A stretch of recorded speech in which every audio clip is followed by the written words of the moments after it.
سلام زي خبركم تخاتاتلتي مساكم زلوخ أبحوهم لومي بحدش فيديون وانا وقداين تمليسكم اللوخو نخلاتنا أزي أقداسن مهارن سلازخونا دماني مجمريا لايكن سابسكرايبن شيرن انداقوركم إذا فيديون أبحواتكم كم زكافل كتقبروا نعي كم حقس كقصرو يخيلي مالتي كم زفلت أبسالستي بحادة إرتراوي ود عسران شاعتنا عمت ኣብ ኡሉም ዝተባህለት ሃገር ጀርመን ኣብ ሓንቲ ከተማ ባደን-ቪርተንበርግ ዞባ ማለት እዩ ኣብ ሰለስተ መንእሰያት ብኻራ ጉድኣት ከም ዘውረደ ርኢናን ሰሚዕናን ነርና እዚ ሰብ እዚ ግን ንኤርትራ ክጥረስ ወይ ከዓ ንኤርትራ ክኸይድ ተወዲኡ ኢሉ እንዳሃለዎ ከሎ ቤት ናይ ጀርመን ሚግሬሽን ቤት ናይ ስደተኛታት ዕቑባ ዝህብ ኣብ ጀርመን ዘሎ ክጥርዝዎ ኣይከኣሉን ነይሮም ምክንያት ዘይመጠረዚኦም ከ እንታይ እዩ ነይሩ ንኩላትና ኣገዳሲ ስለ ዝኾነ ብጽሞና ክትከታተሉኒ ይፈትኑ ኢኹም ስዒብ ዝመጽእ ድማ ናይ ኣያ ትራምፕን ኣብ ልዕሊ ኤውሮጳ ዝገብሮ ዘሎ ፀቕጥታትን ይክኸውን ስለዚ ኣብቲ ቀንዲ ትሕዝቶይ ከእትወኩም እየ በዚ ናይዚ ኤርትራዊ ሓውና ክጅምር እየ ማለት እዩ ሕራይ እምበር ዝኸበርኩም ተኸታተልተይ መጀመርያ ነዛ ቪድዮ ክንውላዕ ዓይና በሓደ ድማ ክንትርጉሞ ኢና ማለት እዩ Auch 2 Tage nach dem Messerangriff in einem Elektronikmarkt in Ulm sind noch Fragen offen. Etwa die, warum እዚ ሰብ ኣብ ኡሉም ምስ ኣጋጠሞ እቲ ሓደጋታት ክልተ ሰለስተ ሕቶታት ሲ ክምለሱ ዘለዎም ሕቶታት ደው ኢሎም እውን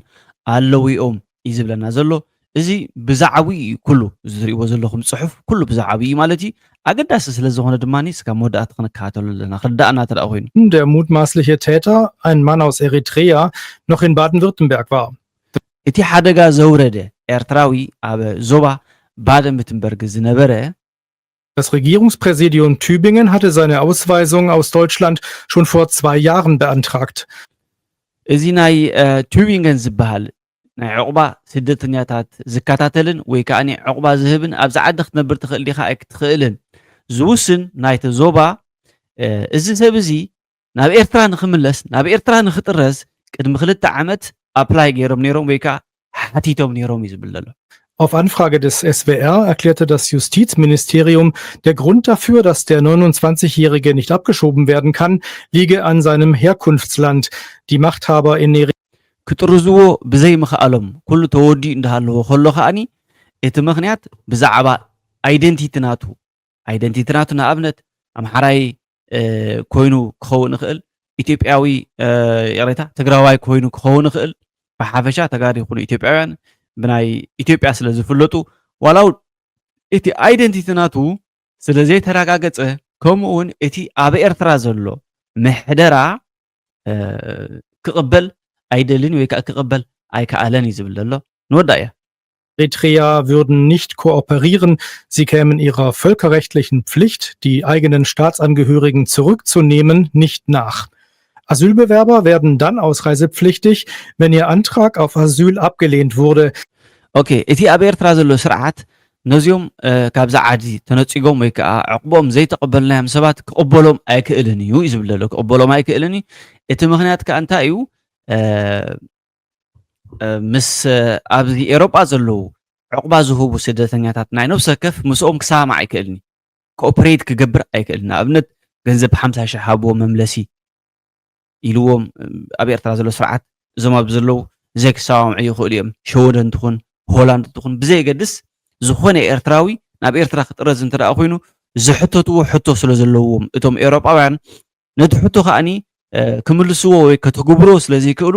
ኣብ ኤርትራ ዘሎ መንግስቲ ድማኒ ወይ ኣብ ኤርትራ ዘሎ ስርዓት ነዚኦም ኣብ ደገ ገበን ገይሮም ኤርትራውያን ተባሂሎም ናብ ኤርትራ ክምለሱ ወይ ናብ ኤርትራ ክጥረዙ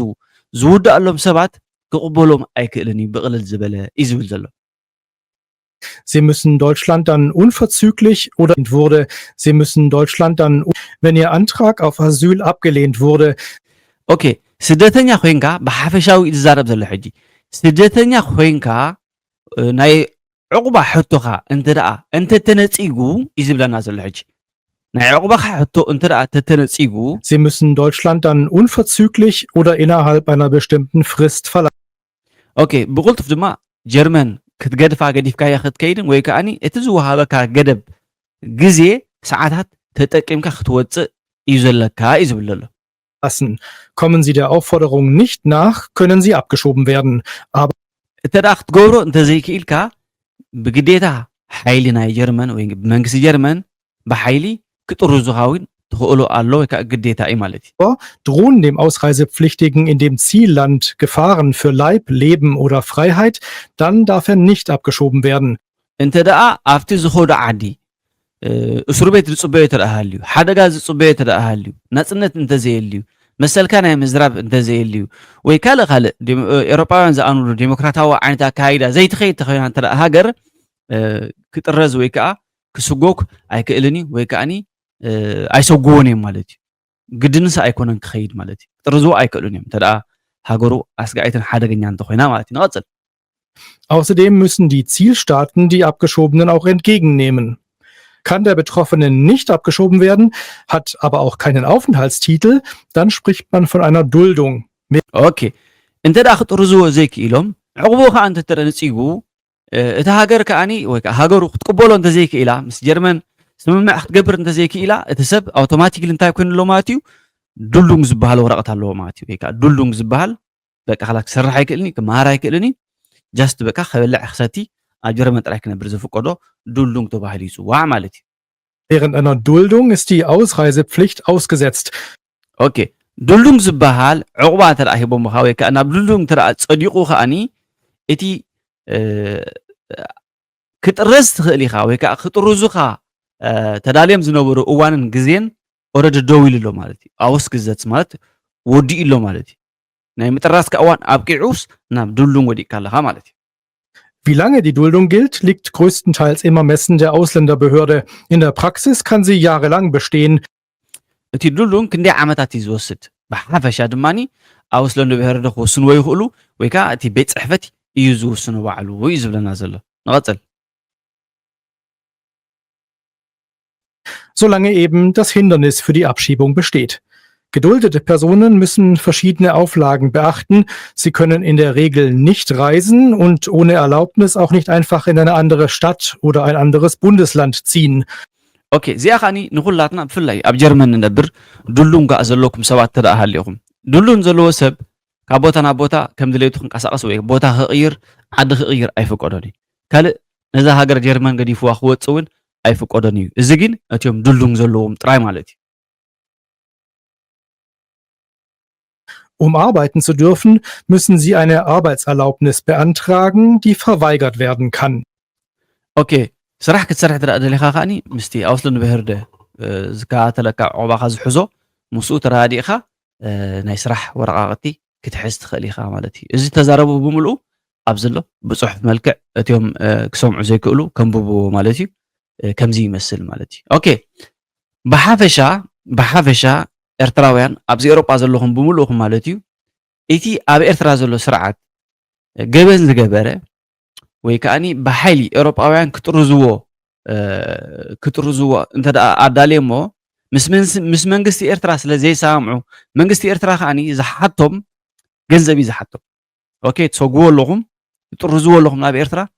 30,000 40,000 ሃብዎ ንሓደ ሰብ ካልእ ትረፍ ኣብዛ ዓዲ መፅኡ ኣብ ኤርትራ ከይዱ ክሰርሕን ክመሃርን ንነብሱ ኮይኑ ንሕብረተሰቡ ክኸውን እንተ ደኣ ኮይኑ ብልክዕ ካብቲ ዝስጎጎሉ ዘሎ ዓዲ ገለ ነገር መምለሲ እግሪ ክወሃብ ኣለዎ ኢሉ ስለ ዝሓቶም መንግስቲ ኤርትራ ብቕሊሉ ናብ ኤርትራ ክጥርዙ ምስቲ ኣብቲ ኤርትራ ዘሎ መንግስቲ ክሰማምዑ ኣይክእሉን ስለ ዝኾኑ ናብ ኤርትራ ክጥረዙ ኣይትኽእሉን ኢኹም ኣይትፍርሑ ኣይትሰከፉ ጥራይ ተምሃሩ ስርሑ ነብስኹም ኮይንኩም ከዓ ንበሩ ማለት እዩ ካብዚ ሓደጋታት ገለ ግን ይሰውረና ማለት እዩ እዚ ሰብ እዚ መጀመርያ ገበነኛ ከም ዝነበረ ሰብ ብምህራምን ሰብ ብሞት ብምፍራሕን ኣብ እስር ቤት እዩ ዝነብር ነይሩ ቅድሚ 2 ዓመት ድማኒ ናብ ኤርትራ ክጥርዝዎ ተዳልዮም እንዳሃለዉ ከሎ እቲ ኣብ ኤርትራ ዘሎ ስርዓት ግን ክቕበሎም ክሰማምዖም ኣይከኣለን ስለዚ ድማኒ ዱሉን ተዋሂቡ ወይ ከዓ ዱሉን ከም ዝኽብለኩም ፅናሕኩ ወረቐቱ ተነፂጉ ገለ ዕቑቢ ተነፂጉ ብምልኡ ሰኢሉ በቃ ክበልዕ ክሰቲ ጥራይ ብከምዚ እንዳነበረ ከሎ ከዓኒ ኣብ ዝረኣኩሞ ኣብዚ ባደምትንበርግ ዝበሃል ኣብ ኡሉም ካራ ሒዝካ ናብ ሱፐርማርኬት ብምእታው 3 ሰባት ክቆስል ክኢሉ ካብ ሞት ድሒኖም ግን ሰላም ኣለዉ እሱ ኣብ ትሕቲ ሕጊ ኣሎ ኣብ ሕክምናን ኣብ ትሕቲ ሕግን ኣሎ ማለት እዩ ብጥይት ሃሪሞም እውን ኣውዲቖሞ ማለት እዩ ስለዚ ኣብ ከም ደረጃ ክንበፅሕ ኣየብፃሕና ማለት እዩ ኦኬ ዝቕፅል ብዛዕባ ኣያ ትራምፕ ትራምፕ ኣብ ሰሙን እዚ ብዝያዳ ማለት እዩ ኣብ ልዕሊ ሕብረት ኤሮጳ ብፍላይ ከዓ ኣብዚ ኔቶ ዝበሃል ኤሮጳውያን ብሓንሳብ ሓቢረን ወታደራተንን ሓይለንን ዘወፍያሉ ማእከላይ ሕብረት ኤሮጳ ብጣዕሚ ፀቕጥ ዝገብር ዘሎ ብጣዕሚ ፀቕጥ ዝገብር ዘሎ ኣብዚ ሰሙን እዚ ድማኒ USA gehören. እዚ ከዓኒ ስጋብ ሕጂ ትራምፕ ኣነ ንግሪንላንድ ክውንና እየ ንግሪንላንድ ክገዝአ እየ ግድን ግሪንላንድ ክሰማምዑና ኣለዎም ምሳና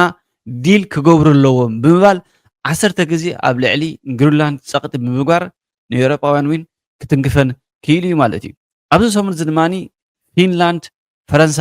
ጀርመን ዝርከበን ወታደራተን ናብ ግሪንላንድ ብምልኣኽ ኣብ ምድላው ይርከባ ማለት እዩ ነዚ ዝረኣየ ትራምፕ ድማኒ እንታይ ይገብር ኣሎ ሓፃር ቪድዮ ብዛዕባ ኣላ ንዓ ከስማዓኩም እየ aus Deutschland, Norwegen, Schweden, Frankreich, Großbritannien, den Niederlanden und Finnland ab Februar zusätzliche Zölle in Höhe von 10% erhoben. Okay. Trump እንታይ ይገብር ኣሎ ኦኬ ንስኹም ከዓ ኣነ ንግሪንላንድ ንኸይውንና ኣንፃረይ ትጓዓዙን ትንቀሳቀሱን ወይ ኣንፃረይ ትለዓሉ ተሃሊኹም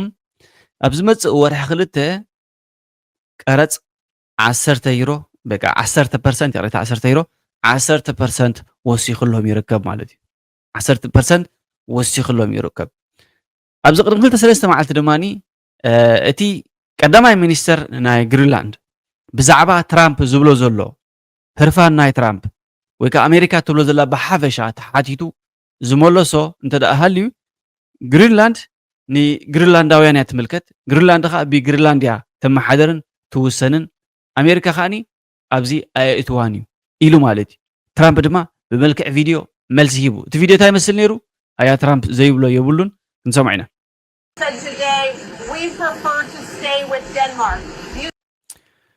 እንታይ እያ ትብሎ ዘላ ሓንቲ ካብቶም ጋዜጠኛ ፕራይም ሚኒስተር ናይ ግሪንላንድ ዝብሎ ዘሎ ንሕና ምስ ደኒማርክ እዩ ዝሕሸና ምስ ደኒማርክ ኢና ከዓ ሂወትና ዝቕፅል ትብሎላ ወይ ከዓ ግሪንላንድስ ከምኡ ኢሎም ትብሎላ said today we prefer to stay with Denmark. Do you see that as the final word? The Premier of Greenland. Well, that's their problem. That's their problem. I disagree with him. I don't know who he is. Don't know anything about him. But that's going to be a big problem for him. The Premier of Greenland. Well, that's their problem. That's their problem. I disagree with him. I don't know who. Trump መስሓቂ መን ይኸም ኢሉ ኸይልዋ መን እዩ ኣይፈልጦን እየ ፀገምናቶም እዩ ከኣብለና ኣሎ ማለት እዩ ፀገምናቶም እዩ ኣነ ዝፈልጦ ነገር የብለይን ይብል ኣሎ ብዝኾነ ኣብዚ እዋን እዚ ትፈልጡ ኢኹም ኣብዚ ሰዓት እዚ ማለት እዩ ኔቶ ብብዙሓት ዝተማእኸለት እያ ካብተን ዓበይቲ ኣማእኺላተን ዘላ ድማኒ ጀርመን ፈረንሳ ፊንላንድ ከምኡውን ናይ ኣሜሪካ ወታደራት እውን ይርከብዋ እዮም ኣብቲ ኔቶ ኣሜሪካውን እቱት እያ ኣብዚ እዋን እዚ ግን ኔቶ ኣብ ፍሕፍሐ ይርከብ ኣለዋ ኣብ ፍሕፍሐ ኣቲና ኣለዋ እዚ ከዓኒ ብሰንኪ ኣያ ትራምፕ እንታይ ዝብል ዘሎ ኣነ ንግሪንላንድ ክገዛእ እየ ብላ ኣሎ ኤውሮጳውያን ከዓ ክትገዛእ ኣይትኽእልን ኢኻ ግሪንላንድ ንግሪንላንድ ትምልከት ግሪንላንድ ከዓኒ ናይ ደኒማርክ ጎሪበ ስለ ዝኾነት ምስኣ ጥራይ ክትረዳዳእ ትኽእል ብላ ኣሎ ኖ ኣነ ንግሪንላንድ ተዘይገዝአ እያ ራሻን ሩስያ ማለት እዩ ወይ ቻይናን ክገዛእን ክትቀመላን እየን እዚአን ክትጥቀምላ ከዓነ ኣይፍቅድን እየ ይብል ኣሎ ስለዚ ቻይና ሩስያ ምስ ኤውሮጳውያን ኮይነን ኣብ ልዕሊ ኣሜሪካ እንታይ ክገብራ ክእላ ኣሜሪካ ኸ ኣብ ልዕሊ ኤውሮጳውያን እንታይ ክትገብር ትኽእል ግምትኩም ሃቡ እቲ ግዜ ኣዝዩ ተነቃፍን ኣዝዩ ኣስጋእን ዘሎ ምክንያቱ ድሮ ፈረንሳን ፊንላንድን ከምኡ ካልእ ዝርከበን ሃገር ጀርመን ትርከበን ሃገር ወታደራተን ናብ ፊንላንድ ናብ ግሪንላንድ ይልእኻ ኣለዋ ናብ ግሪንላንድ ተራእዲኸን ትራምፕ እንታይ ግብረ መልሲ ክህብ ንስሕቶ ኣይብልን እየ ብዝተረፈ ካብ ውግእን ወረ ውግእን የድሕነና ንስኹም ፅናሕኩ ከም ትልምድ ኣብ ሓወኹም ብካልእ ቪድዮ ባህር ተሰብስጋ ንራኸብ ቻው ድሓንቅኒ